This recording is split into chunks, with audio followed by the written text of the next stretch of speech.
Hello, अस्सलाम वालेकुम। वासलाम।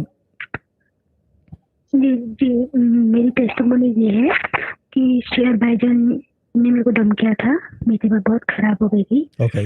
उसके नेक्स्ट डे फिर कुछ हुआ, ऐसी तबीयत खराब, तो मैंने कहा बार बार अब मैं क्या करूं, तो इस प्रॉब्लम को परमानेंटली खत्म करते हैं, तो मैं आज मेडिटेशन कर लेती हूँ। तो क्या वो कर लेते मेडिटेशन हैं? किया। क्या? मेडिटेशन अच्छा, मेडिटेशन मेडिटेशन। कर लेते अच्छा, हैं। ठीक है ठीक है, मैंने कहा मेडिकेशन किया। ठीक है, बोले।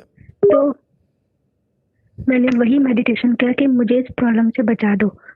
तो उसके बाद 2 दिन बाद जो ड्रीम आया, मैंने भाईजान को बताया, तो उन्होंने कन्फर्म किया है कि मेरा मेडिटेशन वो जो है वो सक्सेसफुल हो गया। ओह।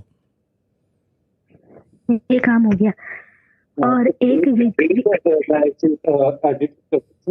कंफर्म नहीं किया था, कंफर्म इस चीज पे किया था, उसके बाद वो मसला आपको दोबारा हुआ नहीं। जैसे मेडिटेशन की जी थी जी आप तबीयत के हवाले से, उसके बाद से अभी तक दोबारा उस तरह से तबीयत खराब नहीं हुई, तो वो चीज कंफर्मेशन थी कि रियलिटी में वो चीज वर्क कर गई है। जी जी जी जी जी जी, यही समझाना था।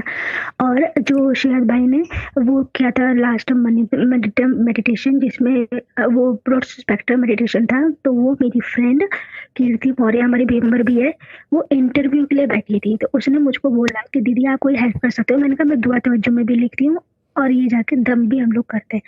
ये जैसे ही करा, 14 कैंडिडेट में से फाइनल 3 में उसका सिलेक्शन हो गया है। सेकेंड राउंड उसने क्लियर कर लिया है, अब बस लेटर आना रह गया। ठीक है, तो बहुत अच्छी बात है। उसको बोलो कंटिन्यू रखे ब्रॉड स्पेक्ट्रम मेडिटेशन। एक तो नया